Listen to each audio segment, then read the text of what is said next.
انا ممثل طلعت على خشبه المسرح، تمام، وقلت كلام بايخ واهنت الناس في الصاله، حدفوني بالطوب وتفوا عليا وشتموني والستاره اتقفلت. دخل مدير المسرح ولا البتاع ودخل الناس وقال لهم معلش هو غلط بس لازم يكمل الروايه بتاعته، فقالوا طيب يلا ماشي.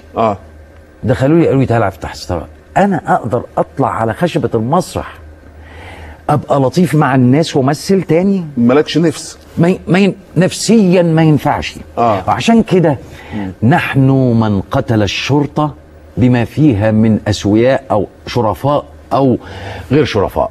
الشرطه هدمها كان يعني كسر جناح القانون، لان القانون يتنفذ ازاي؟ لازم جناح دراع للقانون. كويس. انا لو ضد الشرطه قوي وهم قرفان منها، انا هطبطب عليها لغايه لما ترجع مصر دوله تاني. انا بسال سؤال، هو مصر ما بقاش فيها رجاله؟ مصر رجاله. الشرطي لازم يرجع تاني لقضيته. الشريف، انا بتكلم على الشريف، يرجع تاني لقضيته اللي هي ان يفدي بحياته من اجل مصر، لان امن مصر هي مصر. كم واحد استشهد في الشهرين اللي فاتوا من الشرطه؟ حد عبرهم؟ ما خرجتش مليونيه تحيه لهؤلاء اللي هم من اهلنا واولادنا واخواتنا؟ لا. ما خرجش ناس في الاعلام يقولوا لما مجند الامن المركزي راقد في المستشفى وجابوه في الاعلام قال انا ذنبي ايه؟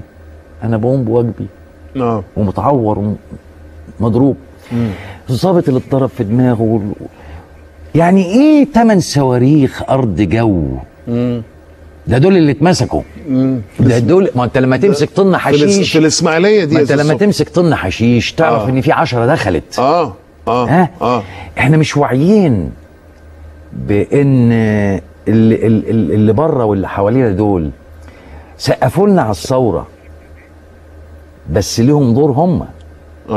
هم فرحوا بيك انك عملت الثوره، لان عايزين يسقطوا الدوله، لان البلد ممكن تبقى مستباحه يا استاذ صبحي. هي مستباحه. بس عايز ارجع لموضوع الشرطه، لان الشرطه حضرتك صورتها على انها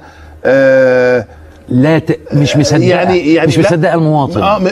يعني لازم نكون صراحه في تشخيص المشكله. طبعا في فجوه وفي جرح، والجرح لازم يلتئم. انا كمواطن شريف لازم اتاكد ان الشرطه مش هترجع تمارس ما كانت تمارسه. بالظبط كده. او هتخف. يعني هتبقى بنسبه اتشال منها 90%. هيبقى في بعض التجاوزات الفرديه. وربما ده السبب اللي مخلي التعاطف قليل شويه. لازم انا اتعاطف. طب تخيل نفسك واقف في الشارع وحواليك 20 بلطجي هيقتلوك، يقتلوا ولادك، وجت الشرطه انقذتك. ساعتها هتقول يا سلام، يا سلام على الشرطه، دول اخواتنا واولادنا. احنا ايه اللي فيه ده؟ حادثه زي الحادثه بتاعت الاقصر دي، انا بعاتب عليك عتاب صغير. اتفضل. معلش طبعا. يعني انا ما اقدرش اقول يعني السياح، او بعاتب على سياده المحافظ.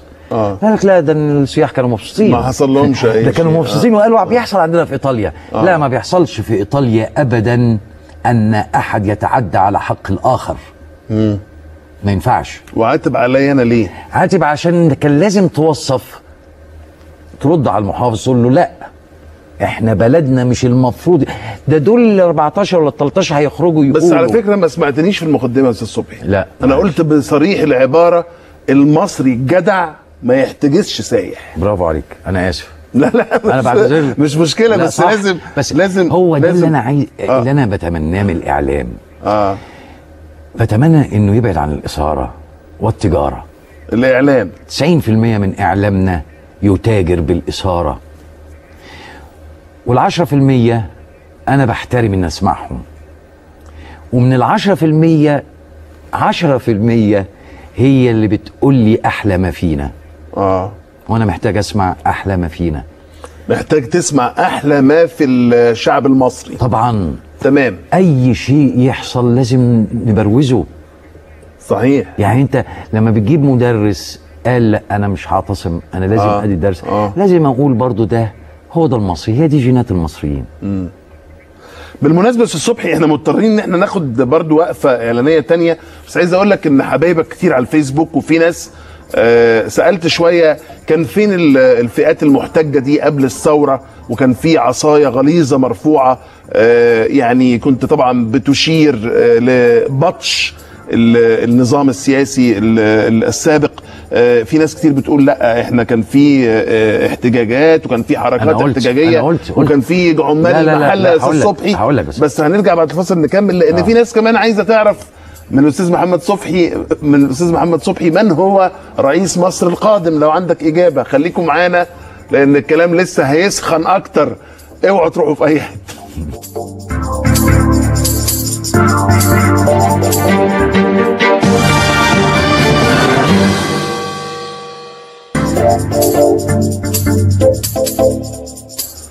معلش برحب بالاستاذ محمد صبحي طبعا مره تانية. قبل ما الوقت يسرقني، حضرتك ايه شعورك لما بتشوف حسني مبارك في قفص الاتهام؟ طب قبل ده بس هجاوب حته صغيره عشان اللي علق على حكايه قبل الثوره. قبل الثوره انا قلت في بدايه كلامي ان بعض الطيارات احتجت 6 ابريل وكفايه وعمال المحله واشخاص اللي اتمسك واتضرب في الصحراء واترمى، واللي ابراهيم عيسى علشان قال ان الريس مريض اتحكم عليه بالسجن. فاحنا عارفين ده، بس انا بتكلم بالشكل الجمعي ده ما حصلش. يعني بالشكل الجمعي ده ما حصلش غير بعد 25 يناير يعني. تمام.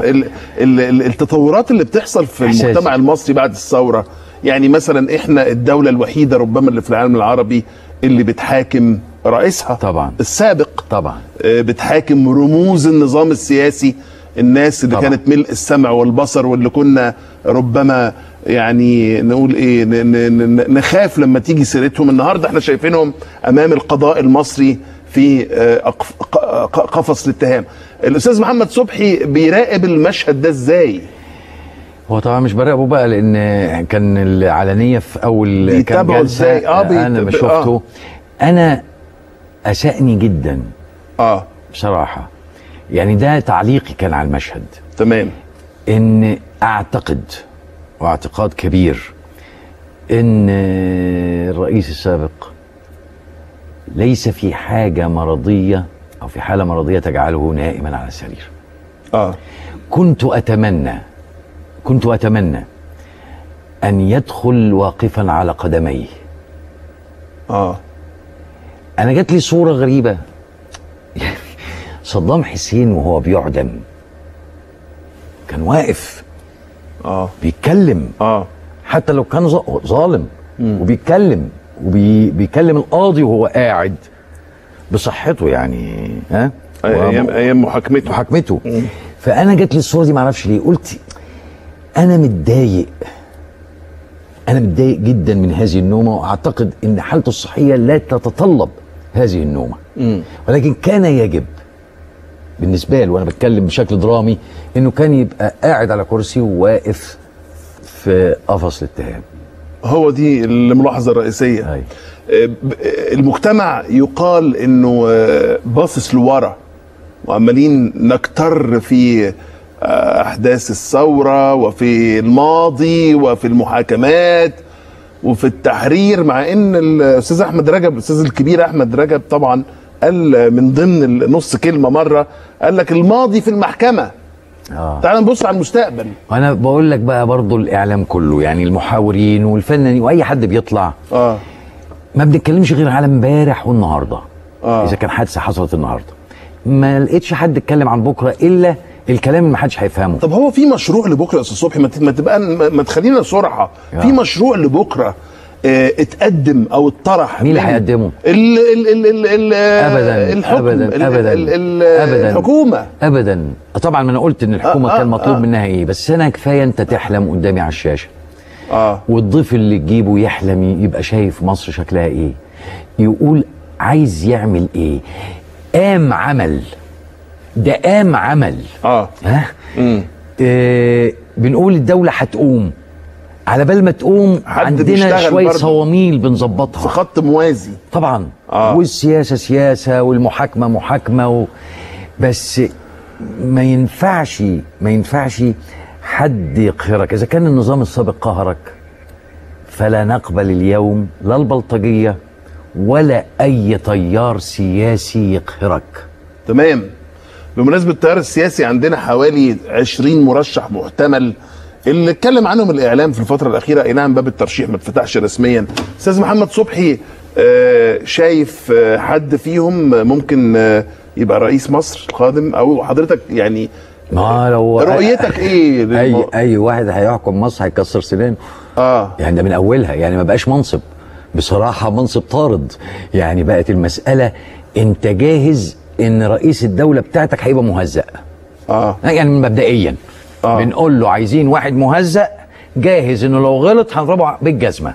بس كويس. بس على فكره الدكتور بديع اللي هو المرشد العام للاخوان المسلمين، لان هو ده التصريح بتاعه من ضمن الحاجات اللي قالها علشان احنا الحقيقه نكون متوازنين، قال لك رئيس مصر ده خادم للشعب المصري. فيعني عايز اقول ان هو بيتكلم على تغيير المفهوم. وليه خادم؟ يعني ليه استخدم الفاظ؟ يعني كلنا بنخدم بلدنا مش كده، بس ما ينفعش اقول انا الخادم محمد صبحي فنان. الخادم معتز الدمرداش مذيع، يعني محاور. مش بلاش، يعني مش مهم اللفظ. انا عارف ايه الازمه اللي عندنا دلوقتي. وانا قلتها قبل كده، لا يصح انك تعرف نفسك ليا بايديولوجيتك. تمام. تعالى يا اخي عرفني انا مصري. لا تقول لي سلفي ولا اخواني معتدل ولا اخواني متعصب ولا سلفي متعصب ولا صوفي ولا بهائي ولا مسيحي ولا مسيحي متطرف ومسيحي وماركسي ليبرالي. ليه بنعرف نفسنا؟ ليه بقينا طوائف كده؟ احنا بقينا العراق ولا لبنان؟ تعال نعرف نفسنا انا مصري. انا مصري، ولك قناعاتك ولك عقيدتك اللي بتفكر بيها. صحيح. ولك اسلوبك. طب لما تيجي تتكلم عن برنامج سياسي ده سياسه بقى. تعال قول لي البرنامج بتاعك ايه بمناسبه ال20 المرشحين. انا ما اقدرش اقول لك انا ارشح مين، حتى عشان في بعض الضيوف لما بيجوا لكم بيقولوا ايه، بس اشوف برنامجه الاول وبعدين اختار. هو في واحد هيقول ههدم التعليم؟ لا. في واحد فيهم هيقول انا هقهر الناس؟ في حد فيهم هيقول هموت الفقراء واعدمهم؟ في جمل تانية غير سأساعد الفقراء وسأرفع مستوى المعيشة، سنطور التعليم، سنرتقي بالسياحة. يا اما حاجات تانية هتقفل السياحة وهتقفل الفن وتقفل يعني سياحة. انما ما فيش حد هيقول غير كده. انما اول ما هتقول له هاو ازاي، ايوه، هقول لك انا اسالني انا مرشح نفسي لرئيس الجمهوريه. التعليم هترجع التعليم ازاي؟ انا لا، التعليم ده قضيه مهمه جدا في مصر. وانا من زمان قلت الكلام ده. ولا بد من تطوير التعليم. ان شاء الله هنطور مناهج ونجيب متخصصين يطوروا المناهج، وهنراجع نفسينا بالنسبه للثانويه العامه. يمكن نلغيها خالص عشان الناس بتخاف منها. انما هيقول لك ازاي في 3 دقايق. ده لازم يعمل ندوات كثيره ويقابل الناس عشان يشرح ازاي هيطور التعليم، عشان اصدق منطقيه اللي بيقوله. يعني حضرتك عشان بس الوقت ابتدى يضغط عليا، لا يعني حضرتك شايف انه الكل سواسيه، الكل زي بعضه؟ لا، الكل بيلعب لعبه سياسيه. لا مش بيلعب، عشان ابقى دقيق. ما لحقش. ده احنا يا اخوانا واخدنا على مشمنا. ده ما لحقش يفكر انه يبقى رئيس الا غير من 11 فبراير. مظبوط. يعني من 11 فبراير عشان انا افكر ان ابقى رئيس جمهوريه مصر العربيه. انا محتاج 5 سنين ابقى خايف اقول انا ناوي، اشوف انا رؤيتي ايه. 5 سنين. في طبعا مدربين، في من المرشحين مدربين سياسيا ولهم تاريخ سياسي، وانا بحترم ده. ولكن انا عايز اقول ان مين ادراك ان في لسه اللي ما رشحش نفسه. طبعا. وانا اعتقد اللي هيحكم لم يظهر بعد. الجملة دي اعتقد انها هتتاخد عنوان نقلا عن الاستاذ محمد صبحي رئيس مصر القادم. في رأيه لم يظهر بعد. شكرا ليك. شكرا. واستمتعت بحوارك، أشكرك وربنا معاك في اي حاجه بتعملها، وبكل توفيق اشكرك جدا في شغل المجتمع المدني وفي الفن. منتظرين منك حاجات لسه كتير. صبحي، رحله العطاء ما زالت مستمره، وبشكركم على متابعه هذا الحوار اللي استمتعت بيه حقيقه مع الاستاذ الكبير محمد صبحي. شكرا لمتابعتكم. مصر الجديده، والى اللقاء.